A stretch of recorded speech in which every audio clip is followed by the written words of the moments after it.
할렐루야. 예, 어제 참 부담스러웠어요. 제가 앞에 검은 아저씨들이 몇 분 앉아 계셔가지고. 근데 오늘은 마음 편하게 말씀을 전하고 싶습니다. 늘 담임 목사님 설교를 제가 따라갈 수가 없어요. 예, 저는 가방끈이 짧아서. 근데 오늘 좀 특식이라 생각하시고 죽에다가 소고기 좀 풀어가지고 이렇게 하더라도 좀 그 말씀과 또 제가 현장 속에 있었던 이야기를 통해서 그냥 함께 은혜를 나누는 시간이 되기를 원해서 섰습니다. 예, 제가 그 집사람이 한 번은 저한테 그런 얘기를 해요. 한국 분들이 이렇게 같이 모이면 항상 문제가 많아요.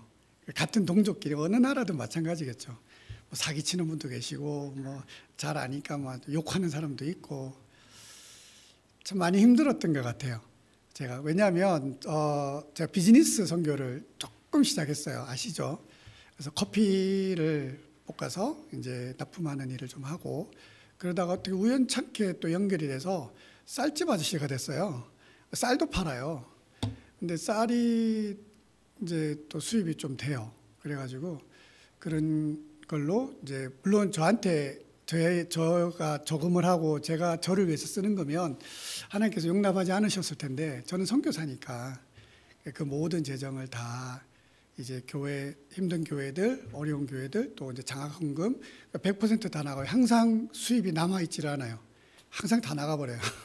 그 다음 달 되면 그 다음 달만큼 더 많이 또 하나님께서 채워주시면서 나름 저는 선교의 계획과 목표를 가지고 잘 이끌어가는데 이제 그걸 안 이끌게 보시는 분들이 많이 계세요. 선교사가 선교일이나 하지 왜 그런 장사를 하냐.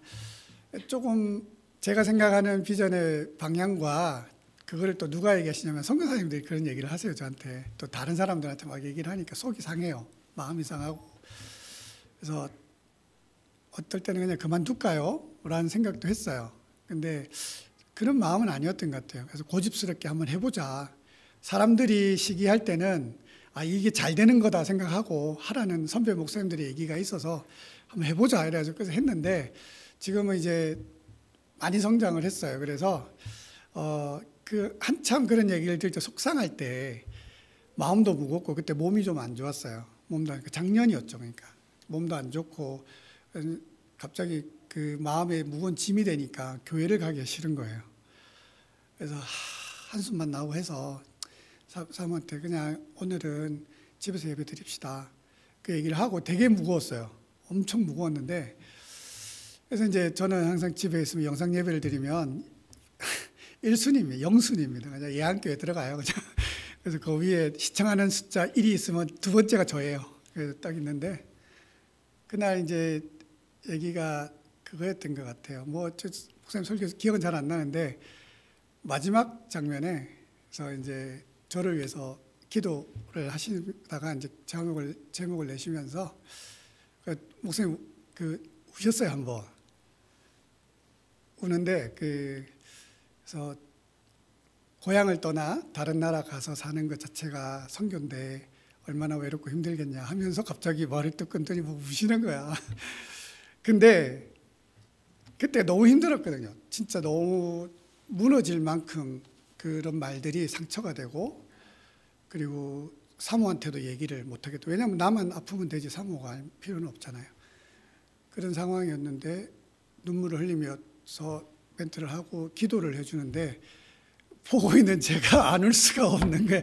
같이 텔레비전 보면서 같이 울고 있는 거예요. 있는데 집사람이 잠시 나갔다가 들어왔는데 제가 이러고 있으니까 살 문을 닫고 나가더라고요. 그러면서 하나님께서 그때 외로워하지 말라는 메시지를 주셨던 것 같아요. 너를 위해서 새벽마다 또 너를 항상 생각하며 기도해주는 친구가 있고 그리고 언제나 뭔가 필요한 게 있으면 채워주려고 하는 가장 가까운 친구를 내가 너한테 보내놨잖아. 너무 힘들어하지 마. 외로워하지 마. 그래서 어제 목사님들이 있어서 얘기를 못했지만 한 두세 개 교회가 저를 후원을 하고 있어요. 이제 10만 원씩 이렇게 5만 원씩 이렇게 보내는데 제일 작은 교회예요. 세양교회가. 근데 가족 예배 시작하시면서부터 저희한테 열 몇 개의 교회 중에 가장 많은 선교 헌금을 보내세요. 처음에 말렸거든요. 그렇게 하지 말라고, 다 힘든데 그냥 나중에 교회 커지면 했으면 좋겠다고 했는데 또 고집스럽게 그걸 보내더라고요. 그래서 언제나 늘 마음으로 미안하고 또 제 장로님하고 이제 집사님 왔다 가시면서 많은 위로를 하고 가셨어요. 그래서 저도 그때 참 많은 힘을 얻었죠. 산을 누구보다 타기 싫어하는데 그 피나투보 산을 올라가는 그 마음이 아시겠습니까? 같이 함께 올라가면서 참 많은 위로를 받았고 또 힘을 얻었어요. 그래서 예한교회가 저에게는 아주 특별한 교회인 것 같아요. 아니, 특별한 교회예요. 그래서 늘 조금 힘이 들고 지치면 이렇게 목사님 설교 들으면 그때 맞게끔 또 설교가 탁 들어와요. 탁 힘이 되고, 지금까지 이제 9년 차를 마무리하고 있습니다. 열심히 달려가고 있는데 잘 모르겠어요. 아직 목회를 잘하고 있는 건지 선교를 뭐 어떻게 하고 있는 건지 잘 모르겠어요. 그냥 계속 앞만 보고 지금 달리고 있어요. 때로 넘어지고 깨지고 막 상처가 나고 하지만 그래도 주님께서 맡겨주신 일이기에 그만하라 하실 때까지는 뭐 질질 끌고라도 가야 되지 않겠습니까? 그래서 지금 가고 있습니다. 제가 늘 교인들한테 이 삭개오에 대한 얘기를 자주 해요. 삭개오. 이 삭개오라는 인물을 저도 이제 최근 들어서 많이 이제 묵상을 하게 되는데, 이 사람을 보면 볼수록, 성경에서 보면 볼수록 계속 제 모습이 보이는 거예요. 그래서 조금 교만해지려고 그러면 한 번 더 묵상을 해봐요. 그리고 내가 너무 나간 거 아닌가 싶을 때도 한 번 더 삭개오를 한번 묵상을 계속 해봐요. 이 삭개오라는 인물이 많은 분들이 설교하실 때 삭개오가 많은 사람들에게 외면당하고 소외당하고 또 이렇게 거절당하는 사람이다라고 이제 설교를 하시는데, 어느 장면에 봐도 성경에 삭개오가 그랬다고 설명하는 데는 아무 데도 없어요. 그냥 세리고 부자다라는 얘기만 나와요. 오늘 본문에도 그렇게 나오잖아요. 세리고 부자인데 왜 사람들에게? 부자라는 건 상관이 없을 것 같아요. 부자는 좋은 부자도 있으니까요. 좋은 부자가 될 수도 있죠, 삭개오. 근데 그 앞에 딸려 있는 세리라는 이 단어 때문에 삭개오의 모든 인생을 다 평가되는구나라는 생각이 들어요. 많은 분들이 연구를 하셨겠죠. 그때 당시에 세리가 공무원이잖아요. 공무원인데 부자. 물론 뭐 재산을 물려받아서 부자일 수도 있지만 공무원인데 부자. 뭔가 조금 뒷배가 구린 구석이 있는 사람이기 때문에 부자가 되지 않았을까? 그러면 이 시대에 그렇게 공무원인데 부자가 될 수 있는 방법은 뭘까? 일제치하를 지낸 우리나라가 알잖아요. 하수인으로 그 일들을 하면 골목대장 되는 거죠. 로마 정부에다 세금을 걷어 바칠 때에 정식적으로 바치는 돈이 있겠지만 그 뒤로 빼돌리고 자기가 골목대장이 돼서, 야, 너 이번 달에 10만 원 나왔으면 너 20만 원 내. 안 내면 너 고소할 거야. 얼마나 많은 부정부패를 했을까. 근데 이 장면도 없어요. 그런데 밑에 본인이 예수님을 만나고 난 다음에 고백하는 장면에 우리가 추측할 수 있는 얘기가 있어요. 내가 남의 것을 혹시라도 뺏은 게 있다면 내가 갑절로 돌려주겠다. 내 재산의 반을 잘라서 가난한 자들 위해 쓰겠다. 이 장면을 보면 이 삭개오가 그렇게 청렴결백한 사람은 아니었던 것 같아요. 뺏은 게 있었고 부당한 게 있었어요. 여러분, 삭개오의 기준점은 돈이었어요. 유대인이었지만 그도 아브라함의 자손이었어요. 그 민족의 사람이었어요. 그럼에도 불구하고 이 사람의 기준은 하나님이 아니고 말씀이 아니고 세상의 기준이었어요. 내가 로마 제국에 빌붙어 살면 적어도 내 가족은 먹여 살릴 수 있겠지. 내가 그렇게 살면 그래도 내가 다른 사람보다 떵떵거리면 살 수 있겠지. 내가 내 민족의 사람보다 권력의 위에 서열에 있으면 나한테 굽신거리겠지. 여러분, 삭개오가 키가 작잖아요. 키도 작고 그리고 성격도 조금 소심한 편인 것 같아요. 왜냐하면 예수님이 계시면 뚫고 지나가면 되는데 뚫고 지나가지 사람들 곁을 가지를 못하니까 어디로요? 나무 위로, 돌감나무 위로 올라가잖아요. 그냥 지켜만 보겠다는 거예요. 이렇게 소심한 사람, 키 작고 소심한 사람, 그런 사람이었던 것 같아요. 그런 사람이 그들의 사회 속에서 권력을 내세우고 힘을 발하고 자기가 마음껏 뭔가를 사람들에게 위해서 나는 이런 사람이야. 나 서울대 나왔어. 나 카이스트 나왔어. 나 직장 이런 데 다녀. 야, 까불지 마. 나 이런 사람이. 너가 아무리 나를 그렇게 평가해도 나는 이런 사람이야 라고 내세울 수 있는 일은 하수인으로 사는 거예요. 돈을 걷어서 자기 부도 챙기고 로마에 바쳐서 로마의 권력도 챙길 수 있는 그런 사람. 왜 그 사람, 이 사람의 모습을 보면서 제가 보였을까요? 왜 우리가 보일까요? 스스로 한번 묵상해 보십시오. 나는 삭개오보다 더한 사람이면 더한 사람이지 덜하진 않겠다라는 생각을 늘 저 자신에게 하게 됩니다.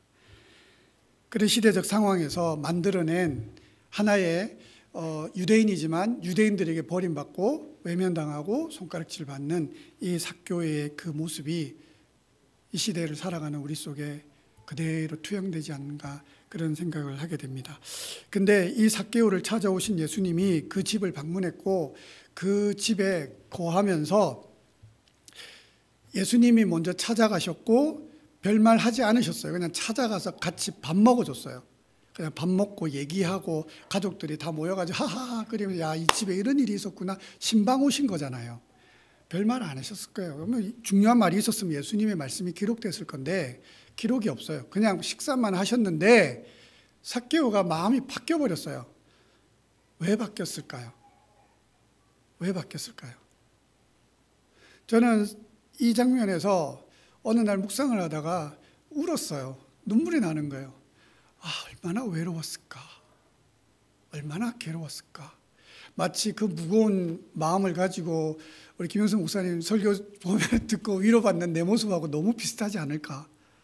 얼마나 힘들고 외로웠을까? 권력을 가졌고 돈도 부도 취했지만 자기 친구도 떠나고 자기의 가문의 사람들도 나를 외면하고 그저 니는 네 식대로 살아라. 너는 이스라엘 민족 사람 아니야.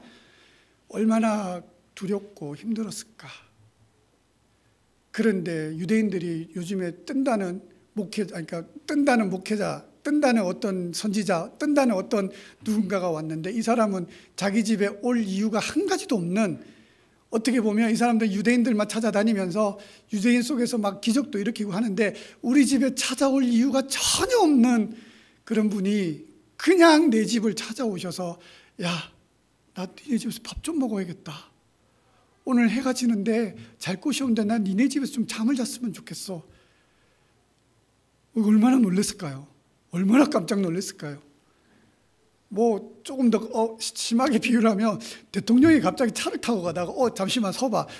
당신 집에 가서 나 오늘 좀 하루 밥 좀 먹어야겠습니다라는 거하고 그거보다 더 놀란 상황이 지금 벌어지고 있는 거예요. 말하지 않아도 상황이 어떤, 예수님이 왜 우리 집에 왔는지 그 이유를 몰라도 그냥 예수님이 자기 집에 온 그 자체만으로도 삭개오는 그냥 좋은 거예요. 그런데 그 주위에 있는 사람들의 내용을 보세요. 뭐라고 하고 있습니까? 예수님은 들어와서 같이 밥 먹고 있잖아요. 하하 껄껄거리고 웃고 하면서 야, 이 집 좋다. 야, 인테리어 얼마짜리야? 진짜 좋네. 와, 니 돈 많이 벌었나 보다. 그런 얘기하면서 막 삭개오가 얘기를 하고 있는데 주위에 있는 사람들이 야, 어떻게 죄인의 집에 가서 저걸 밥을 먹을 수가 있어? 어떻게 저렇게 할 수가 있어? 누구는 말이야 거룩하게 교회 가서 기도하고 있는데 어떻게 죄인 집에 가서 저렇게 껄껄거리면서 밥을 먹으면서 잠을 자고 저렇게 들어갈 수가 있어? 그 얘기가 삭개오의 귀에 들렸을까요? 안 들렸을까요? 저는 들렸다고 봅니다. 왜냐하면 예수님이 그 얘기를 들으셨기 때문에. 다 있는 자리에 사람들이 수군거리는 소리 들으면서도 삭개오는 그 말이 안 들어와요. 왜냐하면 예수님이 와 계시기 때문에 자기 예수님밖에 안 보이는 거예요. 예수님의 말씀을 들은 적도 없어요. 천국의 복음을 들은 적도 없어요. 아무것도 예수님이 뭐 어디서 태어나 뭐 어떻게 소문으로만 조금 들었지 그분이 말씀하는 현장에 가서 천국 복음 뭐 산상수훈 뭐 이런 얘기를 들은 거 아무것도 없어요. 예수님에 대한 지식 말씀에 대한 지식이 전혀 없는 사람인데 그냥 예수님이 찾아와서 야, 내가 너와 함께 오늘 하룻밤 너네 집에서 놀고 싶어. 그냥 같이 있고 싶어. 그 한마디에 삭개오는 그냥 눈물을 흘리고 자기가 그렇게 짊어지고 있던 그 불을 뚝 잡아떼서 그냥 뭐 도네이션이지만 버리다시피 자기가 그렇게 힘이라고 생각했던 모든 권력을 잘라버리는 거예요. 이 결단. 예수님이 그 집에 그냥 찾아오신 거예요. 여러분, 마태복음에 가면 이와 비슷한 사람이 한 명 나옵니다. 또 비슷한 상황이 또 나와요. 누구 얘기인지 아시겠어요? 마태복음에 가면 제가 답을 드리고 있는데 누구 집일까요? 마태 집을 찾아가셨어요. 마태의 직업이 뭔지 아십니까? 세리예요. 삭개오랑 똑같은 직업이에요. 똑같은 상황이에요. 똑같은 직업을 가졌고 똑같이 유대인들로부터 욕먹고 분리되어 있는 사람이었어요. 근데 마태의 집에도 마찬가지로 예수님이 찾아갔는데 그 집에서도 별말 안 하셨어요. 그럼에도 마태가 뭐라고 얘기합니까? 무릎을 꿇으며 나는 죄인입니다. 저를 떠나십시오. 당신같이 거룩한 사람은 나와 같이 있을 수 없으며 전 더러운 사람이에요. 떠나세요. 다른 사람들이 당신 해코지할 수도 있어요. 나 같은 사람 집에 들어와서 술 먹고 난장판을 벌이고 하는 이런 세속적으로 아주 이 문란한 이런 집에 당신이 들어와 있으면 사람들이 더 욕할 수 있어요. 가십시오. 그런데 예수님이 그때 뭐라고 얘기한 줄 아십니까? 수군거리는 사람들이 있었어요. 어쩜 그렇게 세리랑 마태가 같은 사람인가 할 정도로 똑같은 상황이 벌어지고 있어요. 수군거리는 사람들이 그래요. 야, 요한이라는 사람은 가서 지금 금식하면서 저러고 있는데 제자들을 야, 니네 선생은 지금 죄인 집에 들어가지고 저렇게 먹고 마시고 저러고 저 말이 돼? 그때 그 예수님께서 그 말을 들으시면서 하는 말씀이 있어요. 뭐라냐면 건강한 자에게는 의사가 쓸데없고 병든 자에게라야 쓸데있느니라. 그 한마디에 다른 사람들도 침묵. 끝. 게임 종료. 마태가 예수님을 따라갑니다. 자기의 권력, 자기의 부 다 내려놓고 예수님의 제자가 되기를 따라가기 시작해요. 도대체 예수님한테는 어떤 매력이 있을까요? 예수님에게는 어떤 힘이 있을까요? 제가 말하지 않아도 다 아실 거예요. 비냐얀이라는 지역을 이제 네 번째 교회를 재건하기 위해서 들어갔습니다. 저희가 있는 곳에서 목사님 그때 오셨을 때 비냐얀 안 갔죠. 네, 그때는 이제 사역을 안 할 텐데 한지 지금 한 6개월 정도 됐어요.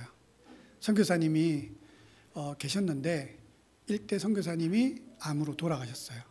그리고 2대 선교사님이 파송받아 오셨는데 팬데믹 5년 사역을 하시고 팬데믹이 터지면서 이분도 몸이 안 좋아서 철수를 하셨어요. 그래서 한 4년 동안 목회자 없이 그냥 교회가 버려져 있었어요. 버려졌다고 하긴 좀 그렇고 어쨌든 목회자가 없이 필리핀 전도사 여전사 한 명 있었는데 그분이 힘겹게 교회를 이끌고 있었어요. 교인들이 선교사님이 있었을 때는 한 70명, 80명, 한 많으면 100여 명까지 아이들까지 치면 한 150명 정도까지 나오는 그래도 괜찮은 건축된 교회였어요. 근데 올 사람이 없는 거예요. 파송교회에서 이제 교회에서 선교사를 보내려고 모집도 하고 뽑아도 보고 했는데 어떤 사람은 가겠다 해놓고 일주일 파송 예배 드리기 일주일 전에 취소하셨어요. 4년 동안은 이 교회를 목회자가 없는 거예요. 선교사가 없이. 그래서 교인들은 다 떨어져 나가고 어른 성도 한 20명, 30명, 아이들도 한 10명 내외로 떨어지고 교회가 너무 마음이 아픈 거예요. 너무 마음이 아파. 정말 제가 그때 이제 하론 교회를 재건 마치고 생명의 빛 교회 건축 마치고 2년이 딱 되는 해였어요. 그래서 하나님한테 그런 기도를 했었어요. 하나님, 이제 네 번째 교회를 재건하고 싶습니다. 허락하신다면 제가 그렇게 하겠습니다. 저에게 이제 말씀해 주십시오라고 이제 기다리는 중이었어요. 근데 빈야인 교회를 제가 아는 교회였어요. 아는 선교사님이었고, 근데 이제 그 소식이 들려오면서 그 교회에서 연락이 왔어요. 목사님, 그 앞에 갔던 선교사님이 우리 교회에서 협력 선교사를 좀 뽑아서 교회를 맡기고 싶어 하는데 목사님이 좀 해줬으면 좋겠다고 그 얘기를 하시더라고요. 근데 너무 딱 맞지 않습니까? 그 시간도 딱 맞고 네 번째 교회를 하겠다고 기도하고 있었고, 그리고 저는 이제 거기에 이제 그 담당 그 파송 선교사가 아니라 협력, 어디든 필리핀 교회는 협력하고 저는 2년 뒤에 떠나는 사역을 했기 때문에 협력해서 교회를 다시 세우는 일이라면 하겠습니다라고 해서 파송을 이제 협력 선교사 인준을 받고 파송을 받았어요. 교회를 처음 갔는데 교회는 예쁘게 잘 지어져 있지만 사람들이 없어요. 가서 처음에 제가 이제 1년에 한 번 정도를 이제 뭘 심부름한다고 가보고 하는데, 제 차가 그때 와보셔서 아시지만 2008년, 뭐 2007년 이런 차라 오기 전에도 지금 막 다 수리하고 오긴 했는데 길이 그때는 안 좋았어요. 이 비포장이었거든요. 막 길을 가는데 차가 막 더덕더덕거리고, 안 그래도 쇼바가 안 좋은데 막 다 부셔지고 막 너무 가면서 화가 나는 거예요. 내 교회도 아닌데 내가 내 차 이거 막 고장내 가면서 내가 왜 굳이 이 길을 가야 될까? 막 그런 생각도 들고, 그래서 막 갔다 오면서도 막 진짜 막 차 다 부셔졌네 하면서 막 그런 생각이 들고 그랬던 곳이었어요. 그래서 하나님 딱 그렇게 부탁을 받을 때 제일 먼저 그 생각이 나는 거야. 차를 바꿔야겠나, 어떻게 해야 되나, 이런 생각을 하는데 그날 새벽에 묵상하다가 하나님께서 그런 말씀 주시는 거예요. 하나님이, 야, 황 선교사 많이 좋아졌네. 그게 무슨 말이냐면, 네가 아스팔트 길만 달리더니 좋은 것만 보이는구나 라는 말씀이었어요. 제가 가는 사역지들이 막 울퉁불퉁한 길은 거의 없어졌어요. 다 이제 아스팔트 길만 이렇게 다녔는데, 옛날에는 우리 믿음의 선배 선교사님들은 그 길이 없는 그 빈야이라는 마을을 들어가면 비가 오면 못 들어갔어요. 길이 없어요. 길이 두 군데인데 한 군데는 강을 건너서 가야 되는데 비가 오면 못 가잖아요. 강을, 다리가 없으니까. 한 군데는 길이 없으니까 진흙바닥이에요. 그러니까 차가 가다가 빠져버리고 못 가요. 그 사진도 있어요. 그래서 비가 오는 날은 그 마을을 들어갈 수가 없어요. 그런 지역이에요. 그런 곳에 너의 선배 선교사들이 발을 헛디뎌 가며 넘어지며 쓰러져 가며 거기를 가서 가난한 자들에게 쌀을 나누고 복음이 없는 곳에 복음을 전하며 눈물 흘리면서 세운 교회다. 네가 아스팔트 길만 다니더니 네가 아주 편해졌구나. 저를 비꼬시는 거예요. 얼마나 부끄럽고 얼마나 죄송하고 얼마나 마음이 아픈지. 하나님 죄송해요. 자, 갈게요. 뭐 2년 제가 내 차 다 뿡가지면 뭐 어때요? 뭐 또 어떻게 뭐 생기겠죠? 괜찮습니다. 고쳐 다니면 됩니다. 갈게요. 저 정말 잘못했어요. 회개하고 제가 그 교회를 막 이제 시작을 했는데, 가려고 했더니 또 하나님께서 마을에서 그 마을의 길이 그러니까 시멘트 길을 다 깔아줬어요. 그래가지고 차 고장 날 일이 없어요. 그래서 참 이런 예비를 하시는구나. 결정하고 이제 교회를 6개월 다니는데 저 가서 별로 하는 거 없어요. 사람들이 영어를 못 알아들어요. 그 완전 시골 안쪽 마을이고 산 밑에 있는 마을이라 아이들이 아직도 더하기 뺄셈을 못 해가지고 이렇게 계산을 해요. 1 더하기 1 2개 이렇게 계산을 하고 영어는 아예 못하고 그런 마을인데, 들어가서 방과 후 학교를 시작하고, 그리고 이제 아이들 한 40명 정도 모아서 시작하고 주일학교 다시 만들어가지고 아이들을 부르고 청소년 모임을 하고, 그리고 이제 제가 선교사가 가니까 마을이 한 150가구 정도가 있는데 선교사가 왔다 하니까 사람들이 막 몰려오기 시작하고 전도 집회도 하고, 그러면 뭐 한 달에 한 번씩 저희가 이제 쌀을 나눠줘요. 쌀도 나눠주고, 그러니까 사람들이 이제 다시 오기 시작하는 거예요.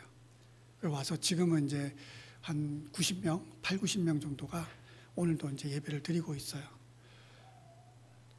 삭개오를 생각하면서 내가 빈야얀에 가가지고 한 게 없어요. 한 게 없어요. 그냥 뭐 운전해서 가는 거 그 수고밖에 없어요. 설교를 영어로 해도 뭐 알아듣는지 안 알아듣는지 모르겠고, 근데 그 사람들이 교회로 찾아오고 교회에 와서 위로를 받고 심지어는 말씀 듣고 기도할 때 사람들이 눈물도 흘려요. 이게 뭐지? 전 처음에 너무 신기해요. 근데 삭개오를 묵상하다 보니까 주님이 함께 계시구나. 그냥 삭개오 집에 찾아갔는데 삭개오가 치유받은 것처럼 그냥 예수님이 이 마을에 찾아오시는구나. 그러니까 사람들이 모여오고 말씀을 들으며 회복하고, 어떤 아이 하나가 이 고등학교 지금 2학년 되는 아이인데 이제 젊은이 예배를 시작하고 했는데 한 번은 안 보이는 거예요. 근데 어떤 남자애가 파스tor 이쪽 와보라고. 가보니까 저기에 그 자일리카인데 자일리카가 있다고 보라고 하는 거야. 그래가지고 이쪽 구석에 이렇게 그 창고처럼 짐을 쌓아놓고 안에 조그마한 공간이 있더라고요. 이렇게 들어오니까 거기서 쭈그리고 앉아서 막 울고 있는 거예요. 그래서 자일리카 뭐해? 이랬더니 막 눈을 들니까 눈이 뻘개고 막 울고 있더라고요. 그래서 왜 싸웠어? 왜 그래? 왜 그래? 했더니 계속 우는 거예요. 그래서 여자인데 내가 어떻게 말을 해줄 수가 없겠더라고요. 그래서 울 때까지 기다렸죠. 다 울고 이제 나와서 나중에 얘기를 해서 왜 울었어? 왜 그래? 무슨 일 있어? 했더니 자기한테 그 컨피던스 뭐죠? 컨피던스 아니 자존감이 없다는 거예요. 자존감이 너무 없어요. 그러는 거예요. 왜 없어? 집에 형제가 8명. 엄마 아빠 다 계시지만 아빠는 고된 노동을 하고 엄마는 아파요. 8명. 자기는 대학을 가고 싶지만 불분명한 거예요. 자기가 이제 맞인데 밑에 동생들 다 책임져야 되고 자기가 일을 해야 되는데 자기는 공부가 하고 싶다는 거예요. 근데 할 자신이 없대요. 집에 애들이 다 학교를 다녀요. 막내 둘이, 늦둥이하고 둘이는 안 다니는데 학교에 가면 뭘 좀 이렇게 준비를 해서 가야 되잖아요. 뭐 점심 같은 과자도 사 먹고 해야 되는데 얘는 아침 먹고 가면 저녁까지 밥을 못 먹어요.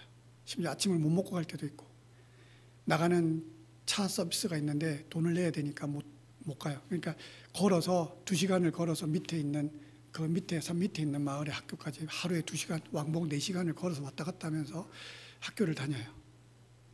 근데 자기를 생각하니까 너무 비참한 거예요. 말씀 듣고 나와가지고 구석에 들어가지고 울고 있는 거예요. 같이 울었어요. 뭐 어떻게 내가 해줄 수가 없으니까. 그래서 기도를 해줬죠. 하나님, 이 아이를 크게 써주십시오. 이 아이의 가정에 가주십시오. 그리고 회복시켜 주십시오. 이 아이가 꿈꾸는 걸 이루게 해주십시오. 저는 그저 그런 일밖에 할 수가 없더라고요. 지금은 뭐 너무너무 잘해요. 잘하고. 여러분, 예수님이 병든 자에게 찾아오신 의사였어요. 삭개오 집에 찾아온 의사였어요. 명의는 맥을 짚어서 병을 알아내는 게 명의가 아니라 딱 보면 아는 사람이 명의잖아요. 예수님은 마태가 어떤 병에 걸려 있는지 너무너무 잘 알고 있었어요. 와서 말씀을 가르친 게 아니었어요. 이론을 가르친 게 아니었고 천국의 복음이 이런 거다라고 한 게 아니라 그냥 저기는 내가 가서 앉아 있는 것만으로도 회복되고 치유된다는 것을 예수님 너무 잘 알고 있었고, 떨어진 자존감, 떨어진 자존심, 이 모든 것들이 회복할 수 있는 것은 내가 저와 함께 걸어가 주는 거다라는 것을 예수님이 너무 잘 알고 있었기 때문에 그냥 찾아가셨던 거예요. 여러분, 우리의 인생 가운데에 여러분들과 함께 가고 있는 사람이 누구예요? 남편, 아내. 여러분, 죄송합니다. 이해해 주십시오. 결국은 떠나야 됩니다. 결국은 가야 돼요. 결국은 뭐 평생을 같이 살아도 결국은 헤어져야 되잖아요. 죽음으로써. 영원히 함께 갈 수 있는 친구는 우리에게는 없습니다. 그런데 예수님은 알고 계세요. 사람하고 같이 가는 인생이 아니라 나와 같이 함께 할 수 있는 인생이 되기를 원하신다는 거예요.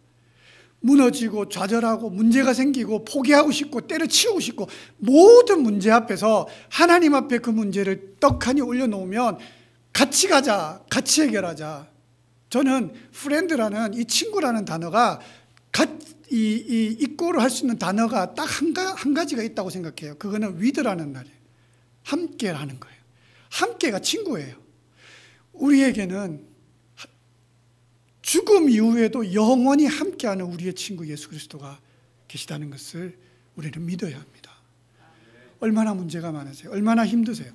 때로는 다 문제가 없는 것처럼 보이지만요, 다 말할 수 없는 아픔이 있더라고요.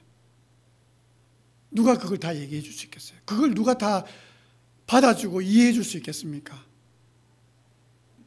최고의 명의는 예수님밖에 없어요. 직장이 없다고요? 아, 예. 불행하시군요. 어떻게 살아가실 거예요? 어떻게 가정을 이끌어 가실 거예요? 여러분, 그런데 세상 사람은 그렇게 얘기하겠죠. 그러나 예수님은 그렇게 얘기하지 않았어요. 괜찮다. 괜찮아. 너에겐 다른 길이 있을 거야. 내가 함께 할게. 길을 열어주세요. 아이에게 가장 아이가 부모에게 가장 신뢰를 받는 얘기가 그거래요. 괜찮아. 괜찮아. 또 할 수 있어. 내가 있잖아. 같이 해줄게. 저희 아이가 이제 부산에서 학교를 다니다가 지금 이제 우리 집에 지금 잠시 이제 저기 필리핀에 와 있어요. 이제 다음 주에 다시 한국 나오는데, 군대를 제대하고 대학을 갔다가 1년 만에 이제 집을 왔는데 애가 진짜 초췌해진 거예요. 그러면서 아빠, 휴학을 하고 싶다는 거예요. 부모 입장에서는 이유 없이 휴학을 왜 해? 왜 휴학을 해? 했더니 하는 말이 휴학을 해보고 싶대요. 휴학이라는 게 뭔지를 한번 해보고 싶대요. 왜? 아니, 쭉 가야지. 빨리 하고 끝내야지. 근데 그 말을 할 수가 없었어요. 그래서 그래? 해봐.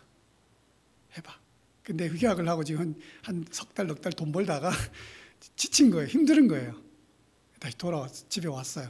와서 그냥 안 봐도 알겠더라고요.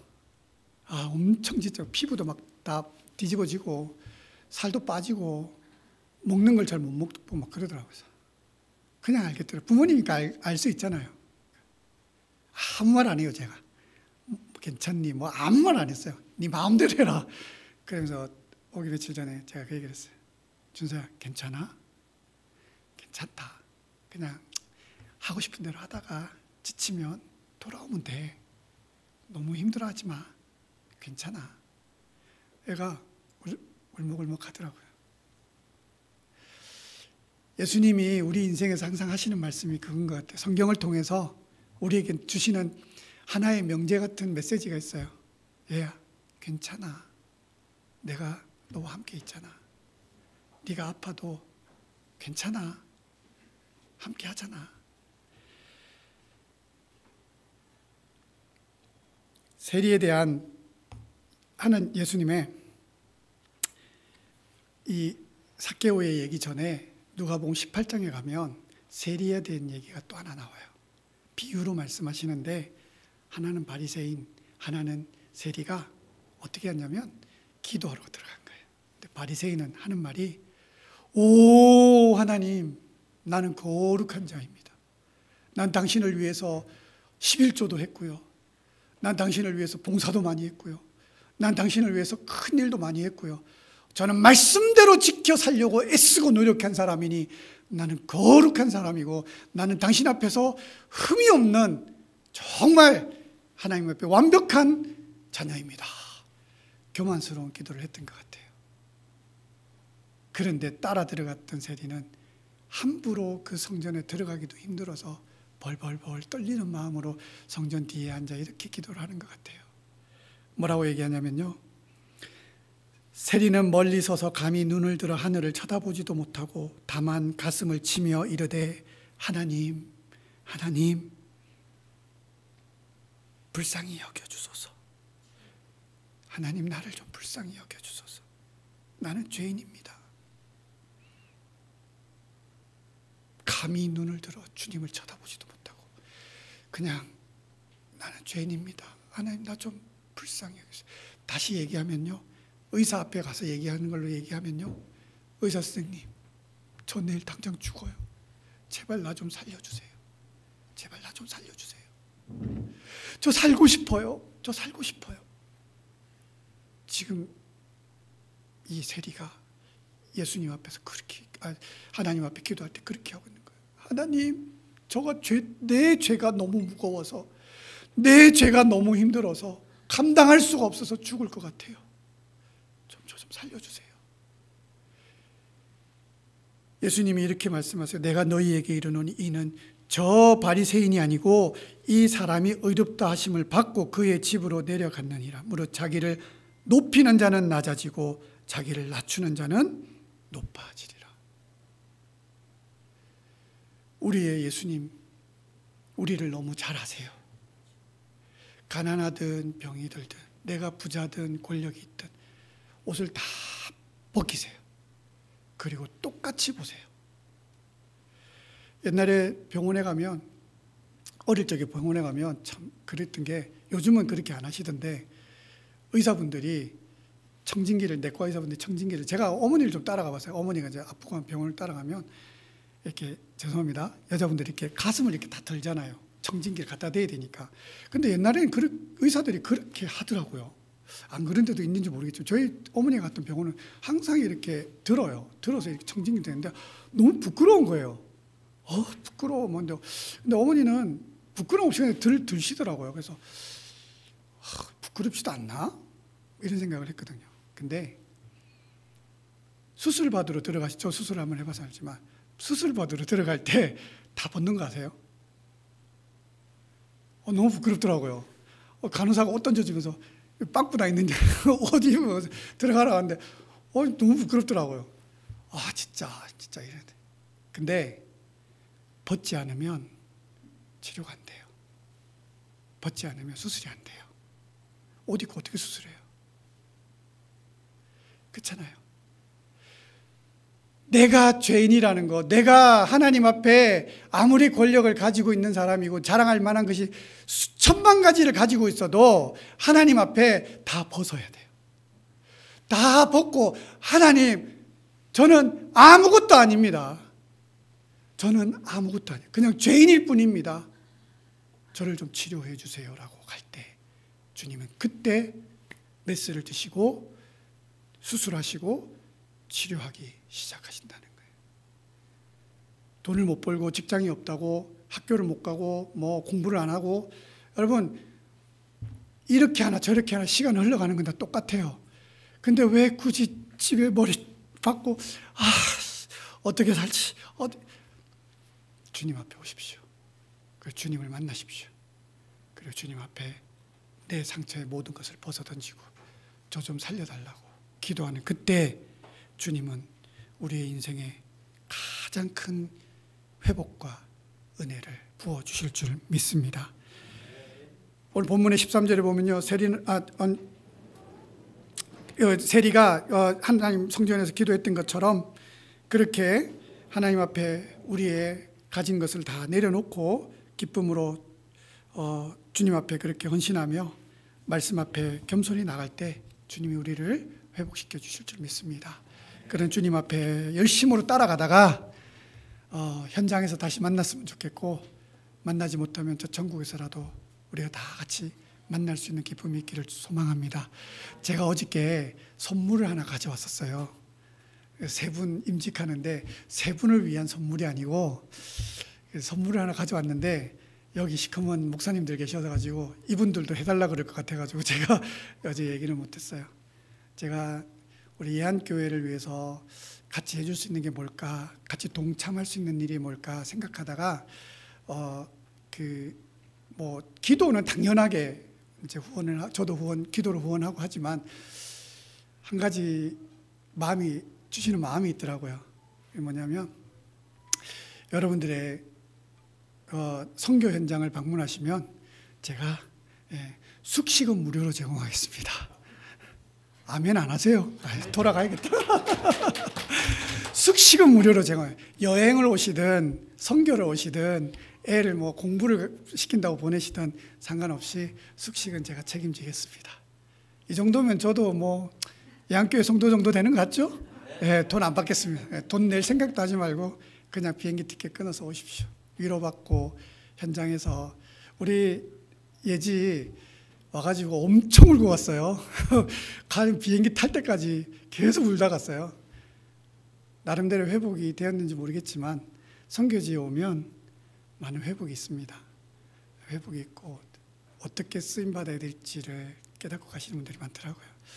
환영합니다. 언제든지 오세요. 와서 함께 주님의 사역을 뭐 보는 것도 좋고 같이 조금 하시는 것도 좋지만 어쨌든 함께 동참한다면 저희가 함께 그 일에 동력하겠습니다. 그래서 주님의 기쁨으로 회복하는 교회, 그래서 하나님 앞에 정말 기쁨으로 회복해서 건강하게 교회가 더욱더 세워져 갈 수 있도록 그렇게 함께 힘써 나가는 우리 모든 성도님 되시기를 주님 이름으로 축복합니다. 시간이 좀 갔는데요. 우리 찬양 한 곡 같이 하고 기도해도 되겠죠? 네, 제가 12시를 넘으니까 조금 바쁩니다. 주님과 같이 내 마음 만지는 분 없네. 오랜 세월 찾아 난 알았네. 내겐 주밖에 없네.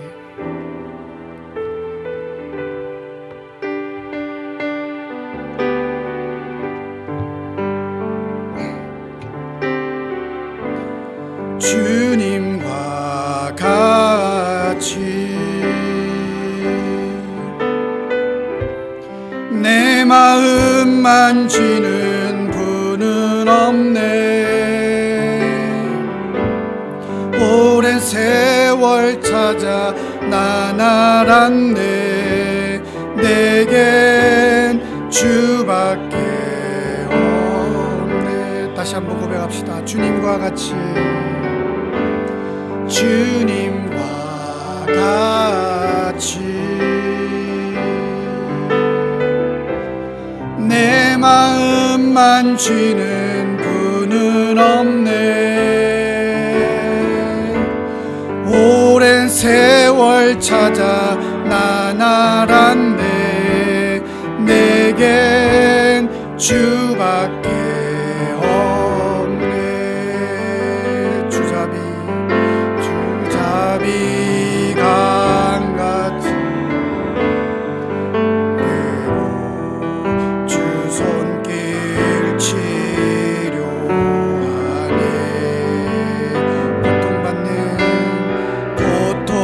고통받는 자녀 품으시네. 주밖에 없습니다.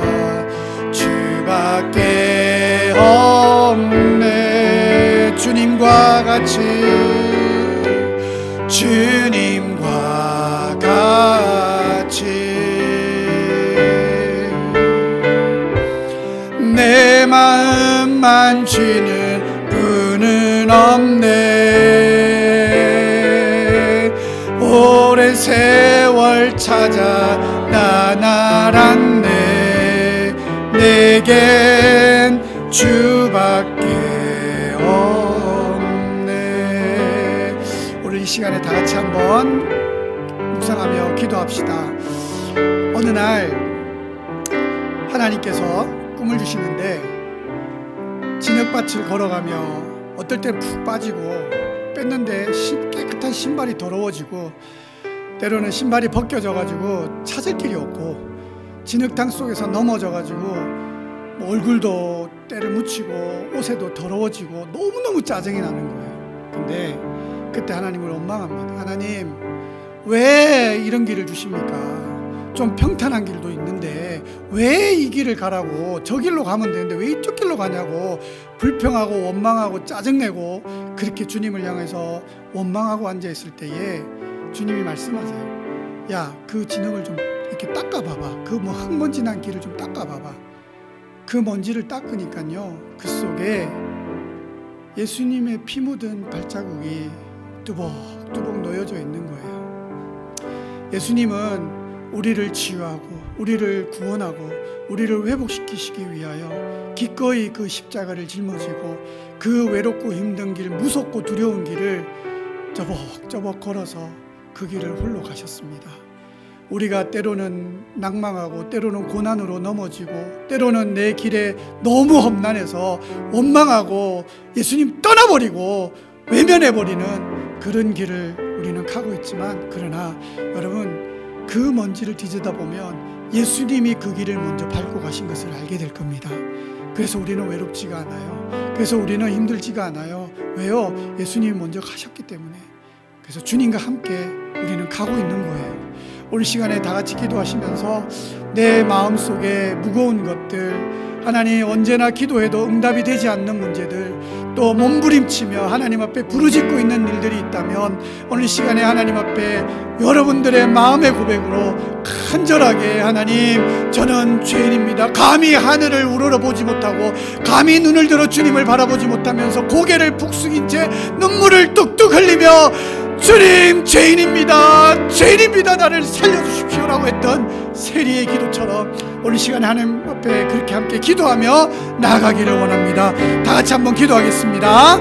아버지 하나님, 아버지 하나님, 주님과 같이 내 마음 만지는 분이 없고 주님과 같이 내 마음 치료할 분이 없어 아버지 하나님, 세상 사람들 이해하지 못하고 세상 사람들이 나의 모든 것을 해결해 줄 수 없기에 오늘 이 시간에 눈물 흘리는 세리와 같이 주님 앞에 나왔습니다. 아버지 하나님이여, 하나님이여, 우리의 눈물을 닦아주시는 그 주님의 손길을 기다립니다. 너무 외로워 힘들어 아버지 하나님이 홀로 걸어가는 그 길이 넘어질 만큼 힘들고 아버지 하나님이여 좌절할 만큼 괴로운 그 길 속에 주님밖에 답이 없어서 주님 앞에 나와 그 세리처럼 눈물을 뚝뚝 흘리며 하나님 앞에 기도합니다. 고개 숙인 나를 만나주시고 고개 숙인 나를 찾아와 주시고 아무런 말씀하지 아니하도 주님만이 나를 찾아와 주시고 주님만이 나의 집을 찾아와 주시고 주님만이 나의 인생을 찾아와 주셔서 나와 함께 한다는 그 증거를 보여주실 때에 하나님이여 나는 살겠습니다. 나는 회복할 수 있습니다. 나는 일어날 수 있습니다. 나는 뛰어갈 수 있습니다. 주님이 함께 하신다면 그 어떤 진흙밭이라도 그 어떤 돌짝밭이라도 그 어떤 넘어질 만한 순간이라도 두려움 없이 겁 없이 갈 수 있음을 고백합니다. 주님, 주님, 나와 함께하여 주옵소서. 주님, 주님, 우리와 함께하여 주옵소서. 몸부림치며 괴로워하는 밤을 새우는 우리의 인생에 주님께서 찾아와 우리에게 기쁜 단잠을 주시고 하나님의 인생의 눈물을 닦으시고 이제는 하나님 앞에 기쁨의 웃음으로 하나님을 찬양할 수 있는 인생이 되도록 하나님 찾아와 주옵소서. 삭개오의 집을 구원하신 것처럼 아버지 하나님 우리의 집을 구원하여 주옵소서. 우리의 가족을 구원하여 주시고 하나님이여 나를 구원하여 주시고 우리를 구원하여 주시옵소서. 부족한 자유입니다. 세상의 권력 앞에 교만하고 세상의 부에 자랑하고 하나님이여 모든 세상의 것에 아버지 하나님의 교회로 들고 들어와 나는 자랑하며 교만한 자이라고 외치며 아버지가 그렇게 우리의 그릇된 모습들을 용서하여 주시고 이제는 누구보다도 겸손하게 주님이 원하시는 길을 조목조목 함께 걸어갈 수 있는 믿음의 동지들이 되도록 우리 모두를 지켜 인도하여 주시옵소서. 아무도 알 수 없는 괴로움과 아무도 해결해 줄 수 없는 문제 앞에 하나님은 그저 쓰러질 수밖에 없는 우리의 인생을 하나님은 그렇게 하시고 찾아와 주셨습니다. 세리 삭개오의 집을 찾아와 그저 그와 함께 했던 모습처럼 하나님 오늘 우리에게도 당신이 우리 집을 찾아와 주셔야 될 이유가 하나도 없다 할지라도 주님 그래도 찾아와 주십시오. 너무 죄가 무거워서 주님을 바라볼 수 없을 만큼 고개를 숙이고 어찌할 바를 몰라 하나님 세상에 이리저리 방황하고 있지만 그러나 가야 될 길은 내가 찾아야 될 길은 예수님밖에 없습니다.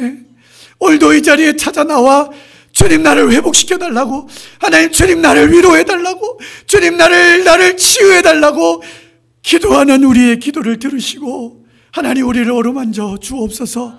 우리의 머리 위에 성령의 기름을 부어주시고 하나님 내가 없어도 하나님을 자랑할 수 있는 인생이 되게 하여 주시고 세상의 부의 가치를 평가하는 게 아니라 예수님의 그 있음을 평가하고 예수님 때문에 살아갈 수 있고 예수님 때문에 살 수 있는 그것을 자랑할 수 있는 우리의 인생이 될 수 있도록 인도하여 주옵소서.